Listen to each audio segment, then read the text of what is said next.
Hallo und herzlich willkommen bei Bricksbuilds, und im heutigen Video bauen wir eine Drehscheibe weiter.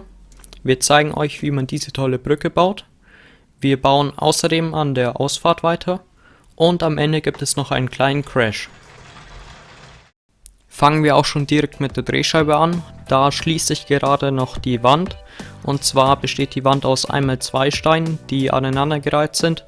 Und durch die Länge kann man das Ganze dann biegen und in eine Lego-Kurve reinbauen.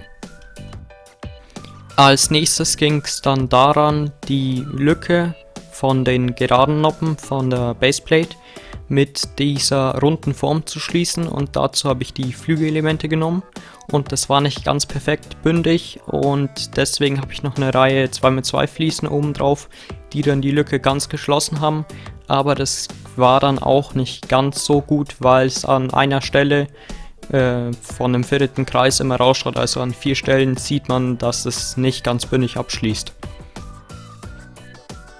Die grobe Form ist jetzt schon mal abgesteckt, also es ist wieder bündig mit den Noppen von der Baseplate, und jetzt mache ich noch eine Fläche mit Dark Bluish Grey Platten zu, was dann eben den Schotter symbolisiert, und später kommen dann auch noch Punkte und so kleine Berge drauf, weil der Schotter eben ein bisschen uneben liegt. Falls ihr euch jetzt noch gewundert habt, wieso in den Clips davor die Drehscheibe oder die Plattform innen drin nicht drin war, das liegt daran, dass ich das immer modular baue, meine Sachen. Und da kann ich unten einfach so eine Art Splint rausziehen und dann die ganze innere Plattform rausnehmen und so eben schön drin bauen, ohne dass es mir im Weg umgeht. Als kleines Detail für unsere Stadt wollten wir noch so eine kleine Brücke bauen, die bei dem Angler hinkommt, neben der großen Brücke.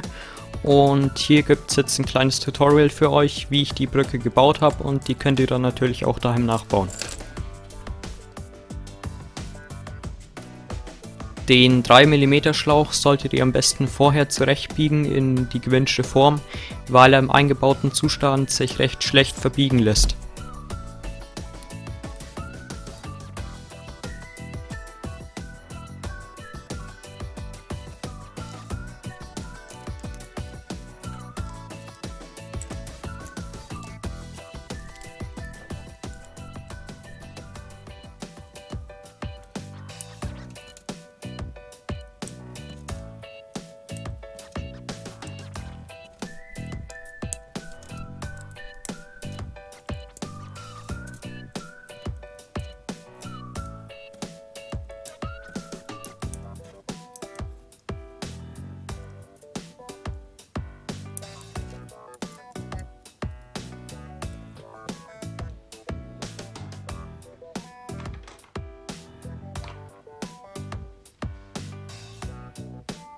Als letztes geht es dann noch an die Ausfahrt vom Bahnhof.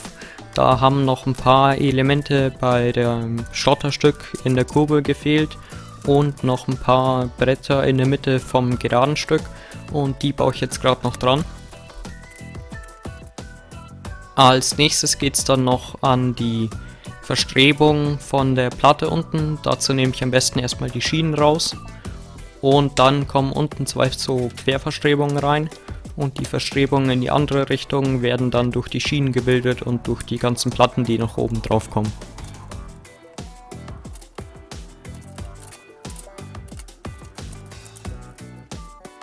Dann geht es auch schon weiter mit den Signalen.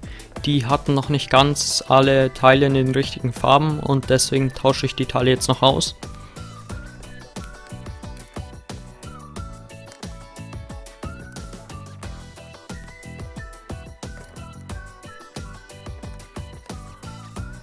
Dann seht ihr jetzt auch schon die 2 Signale eingebaut. Das Ganze funktioniert über eine Schnur, die geht unten in die 2 Löcher oder in das eine Loch, je nachdem welches Signal man sich anschaut.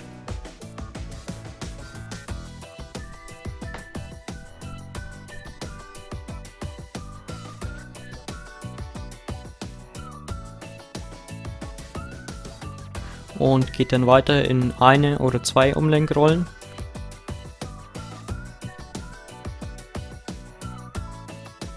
Beim doppelten Formsignal gibt es noch eine kleine Spezialität, Und zwar ist die eine Aufrolle oder Aufrollrolle doppelt, weil ich dem Formsignal Schnur geben muss und nehmen muss.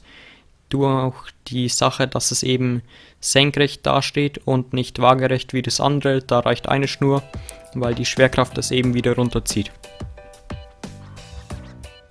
Das war jetzt die kurze Erklärung von den zwei Formsignalen.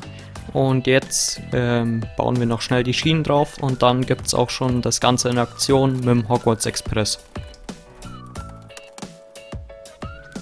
Wie man hier jetzt schön sehen kann, der Zug fährt ein und dann drehe ich da unten an den zwei Reglern. Eins ist für jedes Formsignal und mache so die Signale auf und dann kann der Zug schon weiterfahren.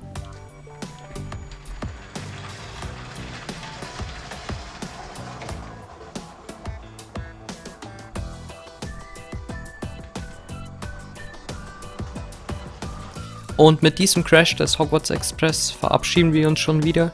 Über ein Like und ein Abo würden wir uns natürlich sehr freuen.